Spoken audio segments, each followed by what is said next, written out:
आज के इस दिन हम प्रभु यीशु मसीह के निहायत शुक्रगुजार हैं कि ये मौका हम सभी को मिला कि हम उसकी इबादत कर सकें। क्रिश्चियन चर्च भोपाल की ओर से आप सभी का हार्दिक अभिनंदन। आइए हम भाई आशीष जेकब की अगुवाई में प्रभु के वचन को पढ़ें। आज का वचन जो हमें मिलता है यिर्मयाह 45वां अध्याय उसका 5वां पद। इसलिए सुन, क्या तू अपने लिए बड़ाई खोज रहा है? उसे मत खोज, क्योंकि यहोवा की यह वाणी है कि मैं सारे मनुष्य पर विपत्ति डालूंगा, परंतु जहाँ कहीं तू जाएगा वहाँ मैं तेरे प्राण बचाकर तुझे जीवित रखूंगा। आमीन। आइए हम मिलकर छुटकारा देने वाले प्रभु यीशु मसीह की महिमा इस गीत के द्वारा करें। यीशु ने हमें छुड़ाया है पापों के जाल से, यीशु ने हमें बचाया है शैतान की चाल से। यीशु ने हमें छुड़ाया है पापों के जाल से, यीशु ने हमें बचाया है शैतान की चाल से। तो गाओ हालेलुया, तो गाओ हालेलुया, तो गाओ हालेलुया, तो गाओ हालेलुया। अब हम ना डरेंगे, यीशु जो साथ है, शैतान से हम लड़ेंगे यीशु के नाम से। अब हम ना डरेंगे, यीशु जो साथ है, शैतान से हम लड़ेंगे यीशु के नाम से। तो गाओ हालेलुया, तो गाओ हालेलुया, तो गाओ हालेलुया, तो गाओ हालेलुया। आइए इस वक्त में हम खुदा का पाक कलाम खुदा के खादिम आदरणीय बिशप डॉक्टर विपिन लाल जी के द्वारा सुने। इन वचन की सेवाओं के लिए हम परमेश्वर पिता को दिल से धन्यवाद देते हैं, जो हमारे दिल अजीज पासबान पास्टर पकारे बेटे आशीष जेकब के साथ बहुत कम संसाधनों के बीच प्रभु के वचन को आप तक पहुंचाने के लिए प्रभु ने हमारी सहायता की। हमारी प्रार्थना है कि जब भी हम इन वचनों को सुनते हैं, आप प्रार्थना करें और इन वचनों को अपने परिवार में एक दूसरे के साथ में बांटें, क्योंकि जहाँ जहाँ प्रभु का वचन खुलता है, जहाँ तक प्रभु का वचन पहुँचता है, जीवन का सर्वांग विकास भी प्रभु का वचन करता है, और यही परमेश्वर की इच्छा है।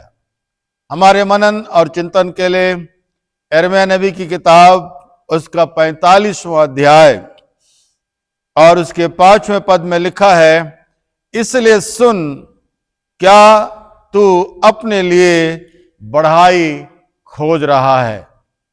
यह परमेश्वर बारूक से वार्तालाप करता है यिर्मयाह के द्वारा, और परमेश्वर कहता है, क्या तू अपने लिए, क्या तू अपने लिए। सुनने में समझने में बहुत साधारण सा लगता है। कहता है क्या तू अपने लिए, बढ़ाई खोज रहा है। परमेश्वर कहता है तेरी बढ़ाई की खोज का केंद्र तू है, और तू ऐसी बातों का चयन करता है, ऐसी बातों को खोजता है जो तेरे स्वयं के जीवन को उत्साहित करे, तेरे स्वयं के जीवन को दूसरों का प्रशंसा का पात्र बनाए और तेरे स्वयं के जीवन की लोग इज्जत कर सके। लेकिन उसके पहले तीसरे पद में बारूक ने कहा, क्या लिखा है कि हाय मुझ पर, क्योंकि यहोवा ने मुझे दुख पर दुख दिया है, मैं कहराते कहराते थक गया हूं, मुझे कुछ चैन नहीं है। हाय मुझ पर, केवल अपने लिए दाऊद की कराहट, ये उसकी बौखलाहट, उसका विषय, उसका वचन बारूक का अपने लिए कि मैं कहराते कहराते थक गया, यहोवा ने मुझे दुख दिया, यहोवा ने मेरी प्रार्थना नहीं सुनी, यहोवा ने मेरे लिए उपाय नहीं किया, यहोवा मेरे साथ नहीं रहा, यहोवा ने मुझे चंगाई नहीं दी। केवल अपने लिए, केवल अपने लिए, केवल अपने लिए। लेकिन परमेश्वर उस व्यक्ति से कहता है कि तू अपने लिए क्यों खोजता है, तू अपने लिए, अपनी बढ़ाई के लिए क्यों खोजता है।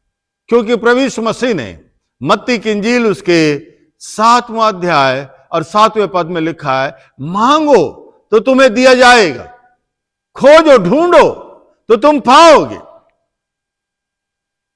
बारूक के समान क्या मेरी घबराहट, मेरी बौखलाहट, मेरी चिंता का विषय क्या मैं स्वयं हूं, मेरे लिए है? क्या केवल अपने लिए सोचना? लेकिन मेरे मित्रों, हम प्रभु का धन्यवाद करते हैं परमेश्वर की महान सृष्टि के लिए। इस सृष्टि के द्वारा भी परमेश्वर ने हर युग में, हर समय मनुष्य को बहुत सी बातें सिखाई हैं, जिससे कि हम उन बातों को सीख सकें। मत्ती की यूहन्ना की इंजील उसके 17वें अध्याय में प्रभु यीशु मसीह ने अपने जीवन की प्रार्थना के द्वारा इस बात को सिखाया, हे मेरे परमेश्वर, जो कुछ तूने मुझे महिमा दिया था, जो कुछ तूने मुझे आशीष दी थी, वो आशीषें मैंने लोगों को सौंप दी। यीशु मसीह ने अपने जीवन के अंदर इस बात की भी प्रार्थना की और कहा, हे मेरे परमेश्वर, मैं केवल इनके लिए ही नहीं परंतु आने वाले हर एक उन लोगों के लिए प्रार्थना करता हूं, उन लोगों के लिए एक अच्छी सोच रखता हूं, उन लोगों के लिए भी मैं सेवा करता हूं, उन लोगों के लिए भी मैं अपने आप को देता हूं, जिसके द्वारा दूसरे लोग आशीष पाए। यही मसीह जीवन है मेरे मित्रों, कि हमारी खोज का विषय, हमारे आनंद का विषय, हमारी हर एक प्रशंसा का विषय हम ना बने।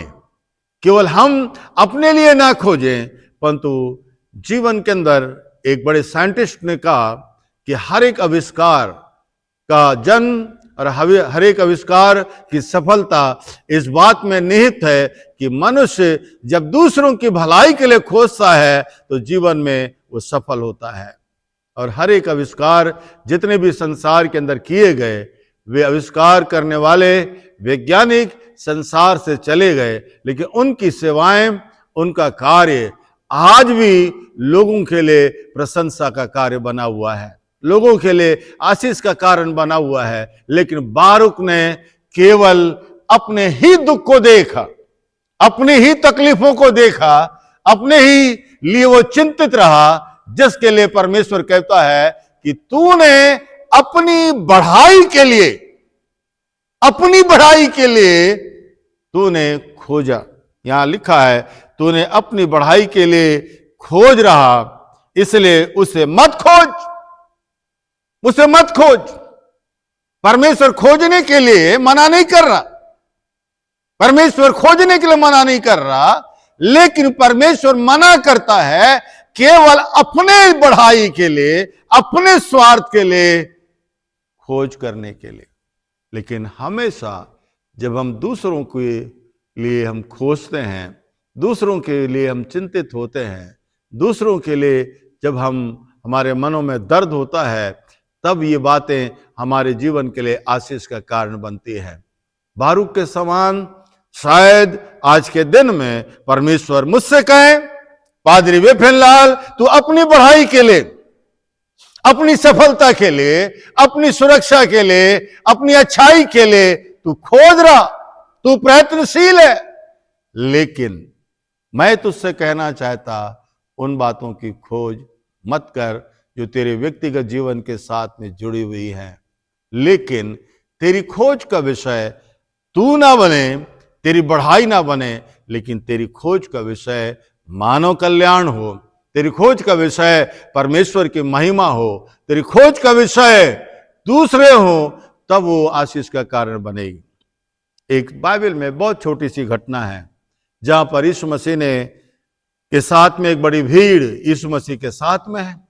सुबह से लेकर दोपहर हो गया, भीड़ यीशु मसीह के साथ में चलती रही और यीशु मसीह ने देखा कि ये थक गए और थकने के बाद में यीशु मसीह ने कहा कि तुम इस बड़ी भीड़ में इन्हें खाना खिलाओ। और कलाम में लिखा कि चेले खोजने लगे, बड़ी भीड़ में खोजने लगे और यीशु मसीह से कहते हैं कि प्रभु, हमारे पास तो इतनी रोटी नहीं है जिससे कि हम इन हजारों की भीड़ को खिला सकें। लेकिन उनकी खोज के द्वारा परमेश्वर ने उन्हें आशीषित किया कि उस बड़ी खोज में, एक बड़ी भीड़ में एक छोटा बालक उन्हें मिला जिसके हाथ में छोटी चीज है, 5 रोटी और 2 मछली।